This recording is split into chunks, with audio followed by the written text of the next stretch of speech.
Kasus jari bayi terpotong oleh oknum perawat di Palembang beberapa waktu lalu menjadi perhatian Komisi Perlindungan Anak Indonesia. Kasus itu dinilai karena kurangnya komunikasi yang dibangun dengan pasien. KPAI mendorong setiap kabupaten kota memiliki perda perlindungan anak untuk mengatur pelayanan kesehatan anak yang membutuhkan treatment khusus, karena perlindungan anak dinilai merupakan tanggung jawab penuh Pemda.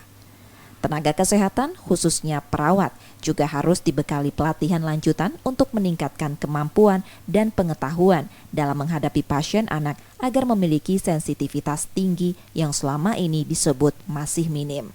KPAI juga meminta rumah sakit menyiapkan regulasi kesehatan yang ramah anak. Bayi yang jarinya terpotong dan cacat, KPAI memastikan pemenuhan haknya dalam pendidikan, sosial, dan ekonomi. Karena 2018 ketika saya melakukan pengawasan di kota ini terkait katakanlah rehabilitasi terhadap anak korban kekerasan gitu ya. Waktu itu belum ada perda, salah satu rekomendasi kita adalah perda itu. Nah ini kan perlu dicek ya teman-teman media apakah sudah ada. Nah kalau sudah ada tentu bagaimana efektivitas perda ini.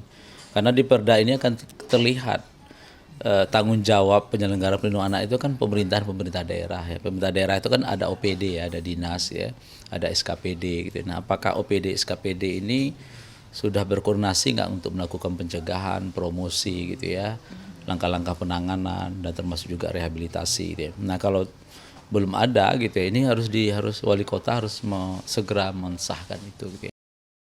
Ikatan Dokter Anak Indonesia Sumsel menyatakan sedang menyusun upaya terhadap anak yang menjadi korban kelalaian dalam tindakan medis, seperti membuka posko pengaduan. Pemantauan tumbuh kembang anak juga dilakukan, termasuk psikososialnya. Ya, jadi maksudnya begini, anak itu setelah kasus selesai bukan kita biarkan saja, ya, tetapi kita akan terus memantau baik pertumbuhan, perkembangan, kebutuhan untuk bisa tumbuh kembang optimal lainnya, seperti pendidikannya, secara psikososialnya, kemudian masalah-masalah yang mungkin bisa mempengaruhi secara psikologisnya. Jadi kan di kita ada dinas perlindungan perempuan dan anak, ya.